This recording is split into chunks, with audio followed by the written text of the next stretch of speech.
High SSC batch 2024 আজকে knowledge point একাডেমির পক্ষ থেকে দ্বিতীয়বারের মতো তোমাদের সাথে উপস্থিত হয়েছি রসায়ন দ্বিতীয় পত্রের পোস্টমর্টম ক্লাস নিয়ে। অর্থাৎ আজকের আলোচ্য বিষয় হচ্ছে রসায়ন দ্বিতীয় পত্রের একটা সাজেশন নিয়ে, যে কি সাজেশন পড়লে তোমরা রসায়ন দ্বিতীয় পত্রে কামিয়াব হবে, অর্থাৎ তোমরা সাকসেসফুল হবে।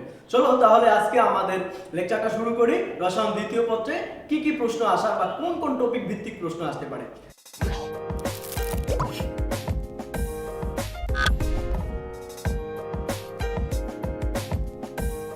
দেখো, আমাদের এই লেকচারের বোর্ডে আগে থেকেই লেখা ছিল যে কোন চ্যাপ্টার থেকে কি কি প্রশ্ন আসবে। আমরা আগে থেকেই জানি সংক্ষিপ্ত সিলেবাসে রসায়ন দ্বিতীয় পত্রে 4টি টপিক রয়েছে, 4টি অধ্যায় রয়েছে, অধ্যায় 1 থেকে অধ্যায় 4 পর্যন্ত, অর্থাৎ পরিবেশ রসায়ন থেকে শুরু করে তড়িৎ রসায়ন পর্যন্ত।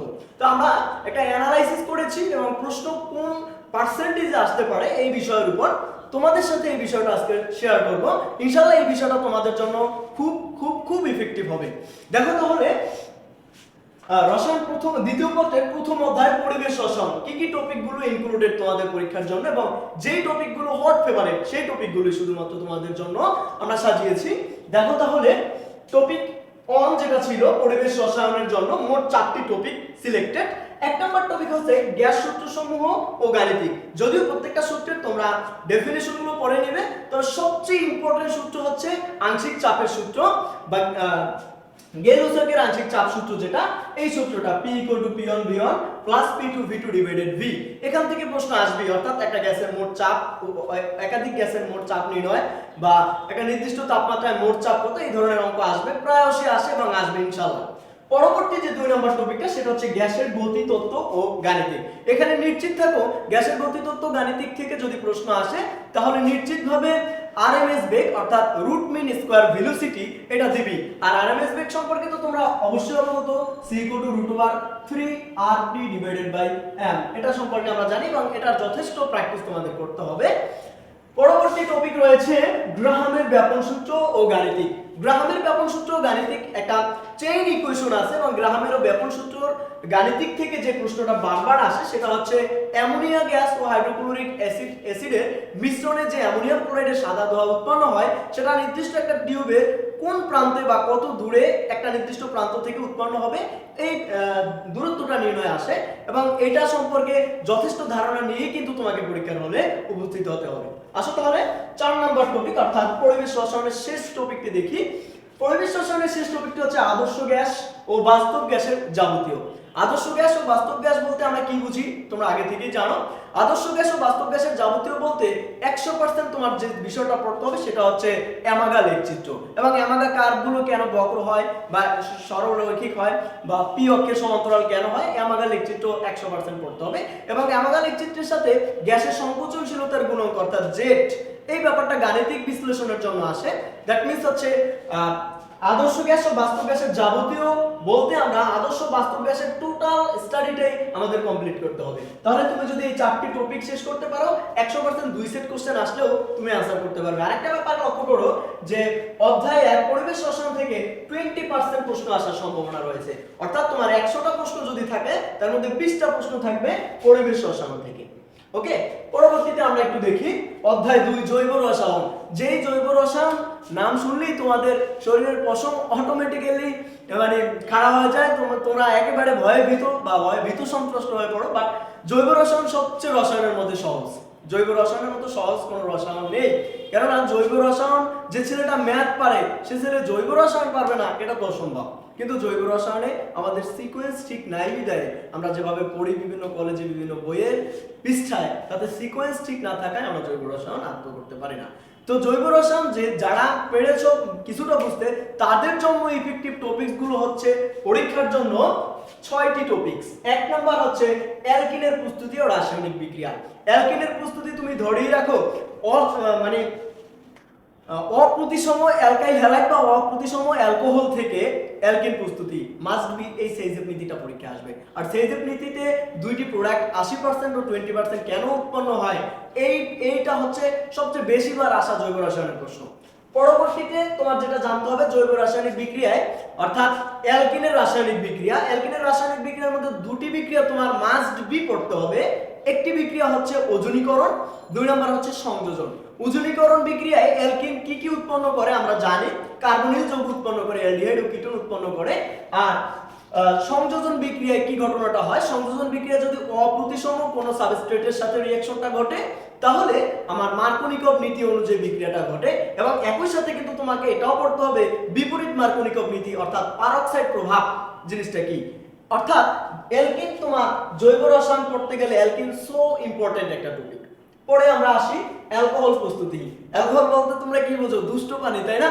অ্যালকোহল মানে কিন্তু মদ না, এটা আসলে খুব একটা সত্য কথা না যে অ্যালকোহল হলেই মদ।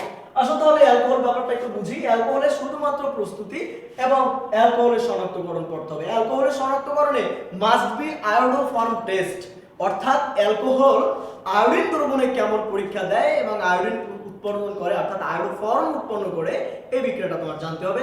আর এর আগে তো অবশ্যই আয়োডোফর্মের শব্দটা পড়তে হবে, রাইট? পরে আমরা আসি অ্যালকোহল সম্পর্কে আরেকটু বলি। অ্যালকোহলের যে দুইটা প্রস্তুতি তোমার বুঝতেই হবে এবং পারতে হবে, সেটা হচ্ছে অ্যালডিহাইড কিটোন থেকে তুমি কিভাবে অ্যালকোহলে কনভার্ট করবা। দুই নাম্বার জিনিসটা হচ্ছে তুমি অ্যালকাইল হ্যালাইড থেকে কিভাবে অ্যালকোহল বানাবে গ্রিগনার বিকারকের সাহায্যে, রাইট? তাহলে অ্যালকোহল এবং অ্যালকোহলের রাসায়নিক বিক্রিয়া বা শনাক্তকরণ আমরা পড়লাম। পরবর্তী টপিক হচ্ছে বেনজিন ও তার জাতক, benzene and benzene derivative, right? তো বেনজিন থেকে যে হট ফেভারেট টপিকগুলো রয়েছে তার মধ্যে রয়েছে প্রস্তুতি, অনুরণন এবং ইলেকট্রোফিলিক প্রতিস্থাপন বিক্রিয়া। তোমরা আগে থেকেই জানো বেনজিন শুধুমাত্র ইলেকট্রোফিলিক প্রতিস্থাপন বিক্রিয়া দেয়, নিউক্লিওফিলিক প্রতিস্থাপন বিক্রিয়া দেয় না। তো বেনজিনের ইলেকট্রোফিলিক প্রতিস্থাপন বিক্রিয়া মোট 4টা: অ্যালকাইলেশন, অ্যাসাইলেশন, এরপরে নাইট্রেশন, সালফোনেশন, এই সকল বিক্রিয়াগুলো, এরকম 4টা বিক্রিয়া। এই 4টা বিক্রিয়া তোমার মাস্ট বি ক্রিয়া কৌশল সহ পড়তে হবে, 3 ধাপের বিক্রিয়াগুলো। পরবর্তীতে রয়েছে প্রস্তুতি। যদিও তোমরা বেনজিনের প্রস্তুতি করবে, তবে এর সাথে যে পূর্ববর্তী বোর্ডের প্রশ্ন ছিল তাতে আমরা অ্যানালাইসিস করে দেখলাম যে বেনজিনের প্রস্তুতিতে সবচেয়ে বেশিবার আসা প্রশ্ন হচ্ছে এন হেক্সেন থেকে। দ্যাট মিন্স 6 কার্বন বিশিষ্ট অ্যালকেন থেকে বেনজিন প্রস্তুতি। পরবর্তীতে হচ্ছে 2 কার্বন বিশিষ্ট অ্যালকাইন, দ্যাট মিন্স হচ্ছে অ্যাসিটিলিন থেকে বেনজিন প্রস্তুতি। তোমরা জানো অ্যাসিটিলিনের পলিমার একটা বেনজিন। তো এই অ্যাসিটিলিন থেকে বেনজিন প্রস্তুতি এবং অ্যালকেন থেকে বেনজিন প্রস্তুতিটা শিখিয়ে নেবে, কেননা উদ্দীপকে অ্যালকাইন থেকে এবং এন হেক্সেন থেকে প্রস্তুতিটা মাস্ট বি আসবে যদি বেনজিন দেয়। পরবর্তীতে তোমার অনুরণন আমরা কেন করি তোমরা জানো। অনুরণনের মাধ্যমে আমরা কোনো একটা নির্দেশক কোন অবস্থান নির্দেশ করবে এটা ডিটারমাইন করা হয় এবং অনুরণনের চিত্রগুলো একটা করে প্র্যাকটিস করার দরকার, কেননা অনুরণনের চিত্র আঁকাটা তোমাদের জন্য সো ইজি না যদি তুমি প্র্যাকটিস না করো। আচ্ছা, পরবর্তী টপিক অ্যালডিহাইড ও কিটোন। অ্যালডিহাইড ও কিটোনের শুধুমাত্র প্রস্তুতি এবং শনাক্তকরণ বিক্রিয়া পড়বো। অ্যালডোল বিক্রিয়া ও কেনিজারো বিক্রিয়াটা কিন্তু মাস্ট বি পড়বে, স্যার আর কোনো অপশনই নেই। অ্যালডোল ও কেনিজারো বিক্রিয়া। পরবর্তীতে রয়েছে সমানুতা। এই সমানুতায় আমরা অনেকেই অনেক কিছু হয়ে যায়, তাই না? সমানুতা সিকিউ প্রশ্নে আসার জন্য যে টপিকগুলো রয়েছে, সিস ট্রান্স সমানুতা, দ্যাট মিন্স জ্যামিতিক সমানুতা। জ্যামিতিক সমানুতা কারা দেয়? অ্যালকিন দেয় এবং যে কোনো চাকরিক যৌগ দেয়। তো অ্যালকিন ও চাকরিক যৌগের সিস ট্রান্স সমানুতা, অ্যালকিন যেহেতু তুমি পড়েছো মাস্ট বি অ্যালকিনের সমানুতা, তার সাথে রিলেটেড থাকবে এবং প্রশ্ন আসবে। পরে অবস্থান সমানুতা এবং আলোক সমানুতা। আলোক সমানুতা থেকে ডিরেক্ট যে প্রশ্নগুলো আসে তার মধ্যে একটি কমন প্রশ্ন হচ্ছে শর্ত, আলোক সমানুতার শর্ত। যদিও সিস ট্রান্স সমানুতার শর্ত যথেষ্ট গুরুত্বপূর্ণ একটা ব্যাপার। পরবর্তীতে আমরা আসি জৈব রাসায়নিক বিক্রিয়া। এই জৈব রাসায়নিক বিক্রিয়া ইহাই হইল জৈব যৌগের সব থেকে হার্ডেস্ট টপিক এবং এটাই সবচেয়ে কঠিন এবং ইম্পর্টেন্ট। কিন্তু দুঃখের বিষয় হচ্ছে আমাদের দেশে চিরাচরিত প্রথা অনুযায়ী জৈব রাসায়নিক বিক্রিয়ার ক্রিয়া কৌশলটাকে জৈব রসায়নটা শুরু করে নামকরণটা পড়ানোর পরপরই শুরু করে জৈব রাসায়নিক বিক্রিয়া। ক্লাসে ছেলেটা গিয়েই তীর্থের কাকের মতো তাকায় থাকে, কিচ্ছু না বুঝে আস্তে বের হয়ে বাসায় চলে আসে। তোমার জৈব রাসায়নিক বিক্রিয়াটা সবার শেষেই করতে হবে, আদারওয়াইজ তুমি বুঝবা না যে কোন যৌগ কার সাথে বিক্রিয়া দেয়। এগুলো বোঝার জন্য জৈব রাসায়নিক বিক্রিয়া শেষে রাখাই উচিত। যাই হোক, জৈব রাসায়নিক বিক্রিয়াগুলোর মধ্যে যে সকল সিলেক্টেড বিক্রিয়া রয়েছে তারা হচ্ছে এসএন বিক্রিয়া, মানে নিউক্লিওফিলিক সাবস্টিটিউশন রিঅ্যাকশন বা নিউক্লিওফিলিক প্রতিস্থাপন বিক্রিয়া, E1 বা অপসারণ বিক্রিয়া 1, E2 অপসারণ বিক্রিয়া 2, এলিমিনেশন 1, এলিমিনেশন 2। এই তিনটা বিক্রিয়া সবচেয়ে বেশি গুরুত্বপূর্ণ, এগুলো বেশি আসে পরীক্ষায়। পরবর্তীতে কি রয়েছে আমরা কি দেখলাম? জৈব রসায়নের 6টি টপিক এবং জৈব রসায়নে কিন্তু 35% কোশ্চেন আসার সম্ভাবনা রয়েছে। 35%, তার মানে আমাদের দ্বিতীয় পত্রে রসায়ন দ্বিতীয় পত্রে সবচেয়ে বেশি প্রশ্ন আসে জৈব রসায়ন থেকে 35%। পরে আমরা দেখি পরিবেশ রসায়ন, এই অধ্যায়টি থেকে 30% কোশ্চেন আসার সম্ভাবনা রয়েছে। 30% কোশ্চেন কিন্তু খুব বেশি প্রশ্ন, অর্থাৎ 100 প্রশ্নের মধ্যে 30টা প্রশ্ন।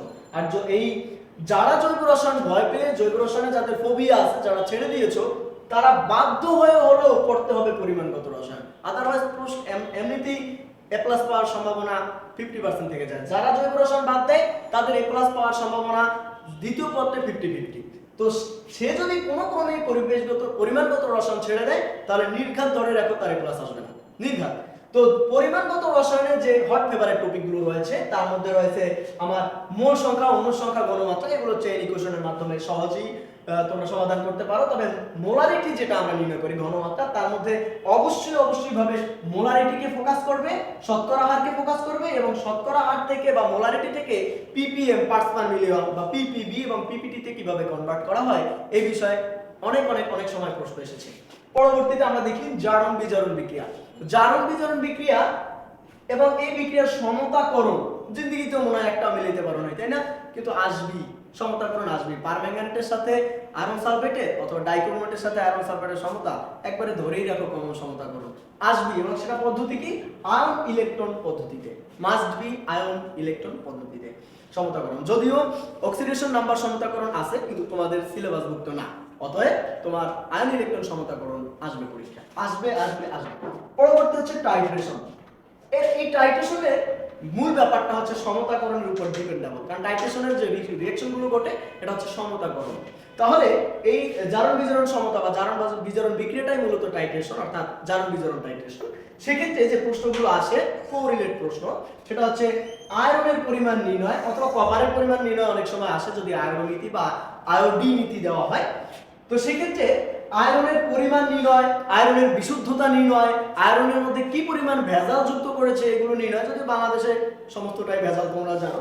পরবর্তীতে আমরা দেখি উপযুক্ত নির্দেশক, অর্থাৎ জারণ বিজারণ বিক্রিয়ায় যে সমস্ত নির্দেশক আমরা ব্যবহার করি সেই সমস্ত নির্দেশক কোন জারণ বিজারণ বিক্রিয়ার জন্য কোনটি অ্যাপ্রোপ্রিয়েট সেই নির্দেশকগুলো তো আসবেই, এবং ওই নির্দেশক কেন হয়েছে এবং হওয়ার কারণে তার লেখচিত্রটা কেমন হবে, দ্যাট মিন্স হচ্ছে উপযুক্ত নির্দেশকের গ্রাফ চিত্র বা লেখচিত্র অঙ্কন পরীক্ষায় আসবে। যদি নির্দেশক দেয় তুমি ধরেই রাখবা যে তোমার গ্রাফ চিত্রটা আসবে, অর্থাৎ নির্দেশকের লেখচিত্র আসবে। তাহলে আজকের শেষ টপিক চতুর্থ অধ্যায়, দ্যাট মিন্স হচ্ছে তড়িৎ রসায়ন, তড়িতের মতো রসায়ন, তাই না? তো দেখো তড়িৎ রসায়ন অঙ্ক মিলানো অনেক টাফ। চিন্তা করো যে আমি রসায়নে পড়ি, ইলেকট্রিক ভোল্ট কেন নির্ণয় করব, রসায়নের সাথে তড়িতের সম্পর্ক কি? আসলে রসায়নের সাথে তড়িতের যথেষ্ট সম্পর্ক রয়েছে, কেননা রসায়নের একটি বেসিক ব্যাপার হচ্ছে ইলেকট্রন, আর ইলেকট্রন মানেই তড়িৎ, রাইট? তাহলে এবার দেখো তড়িৎ রসায়নের হট পেপারের টপিকগুলো যেগুলো আসবি এইচএসসি তে। তবে মজার বিষয়, তড়িৎ রসায়ন অধ্যায় ছোট এবং সহজ, তাই তড়িৎ রসায়ন থেকে মাত্র 15%, দ্যাট মিন্স 15% প্রশ্ন এসে থাকে তড়িৎ রসায়নের জন্য। এবং তড়িৎ রসায়ন থেকে দুইটি মোটা দাগে দুইটা টপিক রয়েছে, সেটা হচ্ছে তড়িৎ বিশ্লেষ্য কোষ। এবং আমরা জানি তড়িৎ রসায়নে দুইটা কোষ নিয়ে লেখাপড়া করা হয়, একটা তড়িৎ বিশ্লেষ্য কোষ আর একটা গ্যালভানিক কোষ।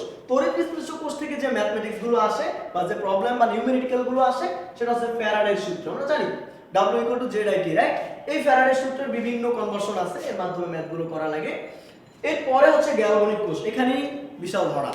গ্যালভানিক কোষের মধ্যে যে ব্যাপারগুলো, গ্যালভানিক কোষের সবচেয়ে বেশিবার আসা হচ্ছে ইএমএফ নির্ণয়, ইলেকট্রোমোটিভ ফোর্স, বা তড়িৎ চালক বল বা তড়িৎ চালক বিভব নির্ণয়। এখান থেকে এই প্রশ্নটা দুইটা পার্টে বিভক্ত হয়ে যায়, অর্থাৎ এখানে ডাইরেক্ট ইএমএফ নির্ণয় করতে বলা হয় নান স্টেট ইকুয়েশনের মাধ্যমে, তোমরা জানো। আর পরবর্তীতে কোনো একটা পাত্র, কোনো একটা রাসায়নিক পদার্থ নির্দিষ্ট একটা ধাতব পাত্রে সংরক্ষণ করা যাবে কিনা সেটিও ইলেকট্রোমোটিভ ফোর্স নির্ণয়ের মাধ্যমেই আমরা ডিটারমাইন করে থাকি, এবং এটা আসার সম্ভাবনা সমূহ। অর্থাৎ ইলেকট্রোমোটিভ ফোর্স নির্ণয়ের মাধ্যমে দেখাও যে একটি নির্দিষ্ট দ্রবণ নির্দিষ্ট ধাতব পাত্রে সংরক্ষণ করা যাবে কিনা। তাহলে আমাদের এই টোটাল 4টা অধ্যায়ে 4টা প্রশ্ন ব্যাংক এবং এইগুলো পরীক্ষায় আসার সম্ভাবনা সমূহ। তুমি যদি এই টোটাল, আমার এখানে সম্ভবত 15টা টপিক রয়েছে, টোটাল সেকেন্ড পেপার থেকে 15টা টপিক, অর্থাৎ এখানে 20% 35%, 30% আর 15% থেকে মোট 15টা টপিক আমরা সাজিয়েছি। এই 15টা টপিকে ইনশাআল্লাহ তোমাকে স্বস্তির একটা নিঃশ্বাস দিতে তোমাকে সাহায্য করবে ইনশাআল্লাহ, এই বলে আমরা আশাবাদী। তাহলে আজকের মতো আমরা আমাদের ভিডিওটা শেষ করছি। আসসালামু আলাইকুম, দেখা হবে পরবর্তী কোনো ভিডিওতে।